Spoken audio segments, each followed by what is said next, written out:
आज आपको वो बताने जा रहे हैं जो कि आपने कभी सोचा भी नहीं होगा कि ऐसा भी हो सकता है, यानी करने वाला ऐसा भी कर सकता है। ये आप नहीं सोचे होंगे, वो भी खरीद बिक्री में।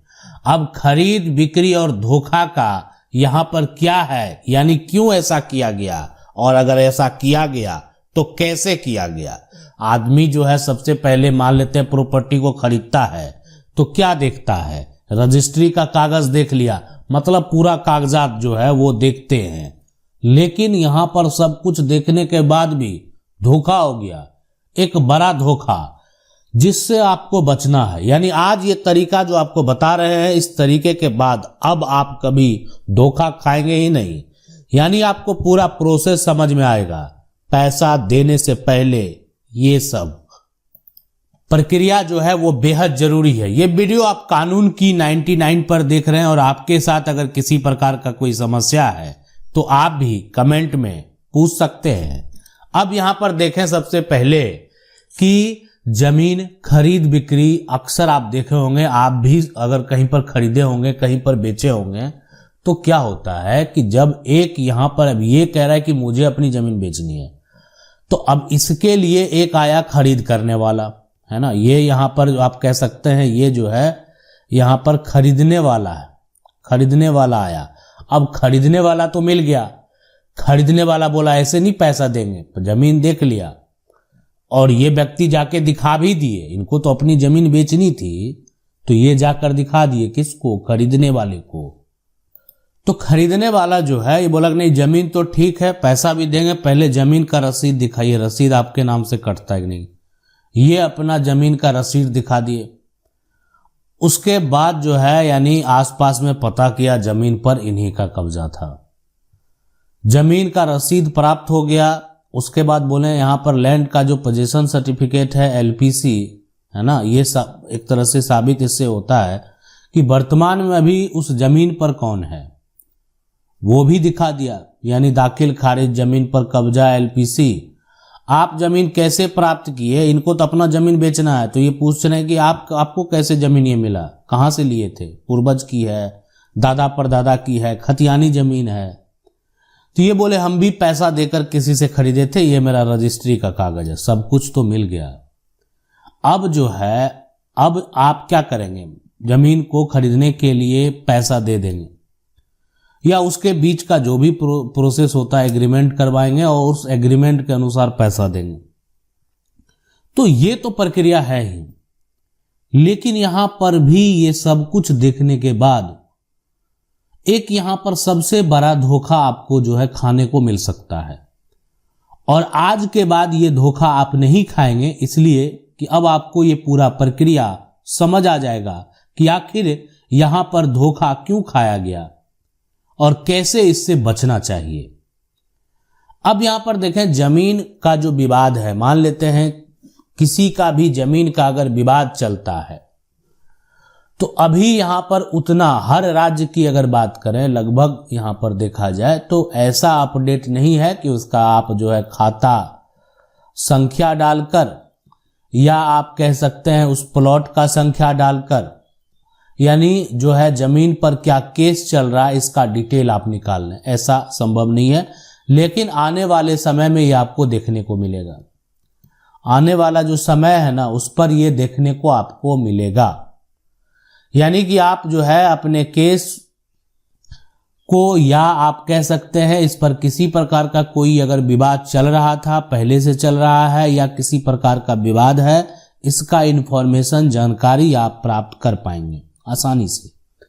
ऐसा आपको भविष्य में देखने को मिलेगा। लेकिन अभी क्या करें, सबसे बड़ी बात है अभी यहां पर जो है अगर जो आप जमीन को खरीदना चाहते हैं या जमीन को बेचना चाहते हैं तो बेचने वाला तो पैसा प्राप्त कर लेता है, लेकिन सबसे बड़ा समस्या किसको होता है, जमीन को खरीदने वाले को। तो खरीदने वाले को ये देखना है। तो अब यहां पर देखें समस्या उत्पन्न होने का जो मुख्य कारण है ना वो कि ये जो रजिस्ट्री का कागज है, तो ये व्यक्ति जो है, अब ये जिससे खरीदे, अब ये दबंग टाइप के व्यक्ति है, ये जिससे खरीदे उसका जमीन था ही नहीं।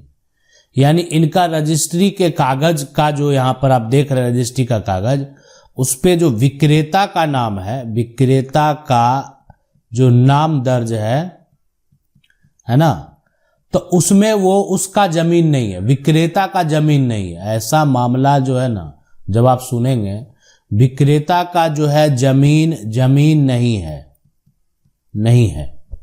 अब यहां पर जो है तो समस्या तो उत्पन्न होगा, भविष्य में समस्या उत्पन्न, विक्रेता का जमीन ही नहीं है। अब ये व्यक्ति दबंग आदमी है, डर से कोई आ नहीं रहा इनको कहने के लिए। अब जो कहेगा कोर्ट में ही कहेगा, यानी सामने आकर इनसे लड़ने की हिम्मत नहीं है किसी को। सामने जो है एक आप कह सकते हैं इनसे जबरदस्ती करने का किसी को हिम्मत नहीं है। तो इसीलिए ये विक्रेता के नाम जो यहाँ पर दर्ज है इस रजिस्ट्री के कागज में, तो पहले जाकर आपको क्या करना, उस विक्रेता का पता लगा लेना कि उनका वो जमीन था कि नहीं था, उनका हक था बेचने का नहीं था। मतलब विवाद कहीं से नहीं हो, अगर ये चाहते हैं। अब आप कहेंगे इतना कौन पता करेगा, नहीं करेंगे तो ऐसा नहीं है कि सबके साथ ऐसा हो जाता। सबसे बड़ी बात है कि ऐसे मामले में ये जमीन, मान लेते हैं आप जमीन का टुकड़ा देख रहे हैं, तो ऐसे मामले में ये बात स्पष्ट होता है कि ये जमीन यानी ये रजिस्ट्री का कागज जो है वो कागज क्या है, एक तरह से अगर देखा जाए तो कागज यहां पर सही है, या ये हो सकता है कि कागजात जो है यहां पर कागजात सही नहीं है। दोनों हो सकता है, सही भी हो सकता है, नहीं भी हो सकता है। अब इस पर विक्रेता का जो नाम दर्ज है वो विक्रेता हो भी सकता, उसका हक है ना, उसका दादा का संपत्ति है, उसका पिता का संपत्ति है, वो बेच रहा है, कोई दिक्कत नहीं, परिवार में भी बंटवारा है। तो आप यहां पर अगर ठीक है पता कर लेंगे तो अच्छी बात है, नहीं करेंगे तो कुछ ऐसे केस उत्पन्न ले सकते हैं। यानी कहीं ना कहीं अगर आप पैसा लगा रहे हैं, पैसा फंसा रहे हैं, पैसा से जमीन खरीदने का सोच रहे हैं, तो इतना तो आपको करना चाहिए कि उस व्यक्ति को भी ढूंढ लेना चाहिए। अगर जो है इनके पास जो जमीन बेचना चाहते हैं उनके पास जो रजिस्ट्री का कागज है, तो उस व्यक्ति को ढूंढ लेना चाहिए जो व्यक्ति इनको जमीन बेचा है। देखें, अगर आपको किसी प्रकार का समस्या है इससे संबंधित, तो आप कानून की 99 जो है उस पर एक तरह से जा सकते हैं, और आप अगर किसी प्रकार का कोई समस्या से जूझ रहे हैं तो उससे संबंधित जो है वीडियो को देख सकते हैं। अगर फिर भी आपके समस्या का हल नहीं निकला तो आप कमेंट करके पूछ भी सकते हैं, यानी आप डायरेक्ट जो है कमेंट पर पूछेंगे तो आपसे संबंधित जो वीडियो होगा वो जल्द से जल्द आएगा।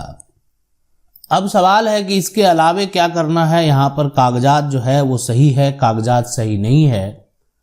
इसके अलावे जो ध्यान रखने वाली बात यह है कि अगर यहाँ पर जो विक्रेता है जो इनको जमीन बेचा है, अब ये चीज जब उससे मिलने जाएंगे तो एक सही जांच पड़ताल करके आएंगे, और वो ये होगा कि अगर विक्रेता का खतियानी जमीन है तो खतियान देख लेंगे कि उनके दादा परदादा पता कर लेंगे, है ना। खतियान स्पष्ट तरीके से पता हो गया, अब नया पुराना जो भी है वो सारा इन्फॉर्मेशन उससे मिला लेंगे, और आसपास के लोगों से पता भी कर लेंगे कि इनका पारिवारिक किसी प्रकार का कोई विवाद है कि नहीं है। अब ये कहेंगे कि बाद में विवाद हो गया, तो बाद में विवाद हो गया तो देखें तय समय सीमा होता है, हर का है ना कानून बना हुआ, नियम बना हुआ है। बाद में अगर विवाद हो गया तो समय सीमा से बाहर अगर कोई जाएगा ना तो फिर अपना प्रॉपर्टी को प्राप्त नहीं कर पाएगा। हाँ, कहीं धोखा हुआ है, जालसाजी हुआ है, एक तरह से धोखाधड़ी किया गया, उस केस में अलग बात है। लेकिन यहाँ पर जो है कोई व्यक्ति जो है 50 साल के बाद या 20 साल 25 साल के बाद जो है अपने हिस्से का दावा करने आता है दोबारा कि ये मेरा हक था, ठीक है, इसमें तो आप जो बेच दिए कहीं ना कहीं वो आपका हिस्सा ही चला गया। तो आज आप ये जरूर समझ चुके होंगे कि कभी भी जमीन का रसीद हो, जमीन का केवाला हो, है ना, या यानी जमीन का या जो कह सकते हैं बैनामा हो, है ना, बैनामा हो, या आप कह सकते हैं एलपीसी हो, ये सभी चीजों को देखकर जो है ना, और जमीन पर वर्तमान में कब्जा भी हो, ये सभी को देखकर आप जो है जमीन का खरीद बिक्री का फाइनल डिसीजन नहीं ले सकते हैं। फाइनल डिसीजन लेने के लिए ना ये सारा इंफॉर्मेशन के अलावा अगर ये व्यक्ति का जमीन पुश्तैनी नहीं है, पुश्तैनी है तब तो इसी का खतियान देखेंगे नया पुराना। लेकिन अगर इनका जमीन पुश्तैनी नहीं है, ये भी जमीन किसी से खरीदे हैं, तो एक बार पता जरूर कर लेना है कि आखिर ये जमीन पुश्तैनी किसकी है। यानी कानूनी तौर पर पूर्वज के समय से इस जमीन पर किसका अधिकार है, इसकी जानकारी आपके पास जरूर होना चाहिए। अगर आप ये पता लगा लेते हैं तो फिर आपको किसी प्रकार का कोई समस्या नहीं होने वाला है। यानी अब आपको कोई भी जो है आपके साथ धोखा कर ही नहीं पाएगा।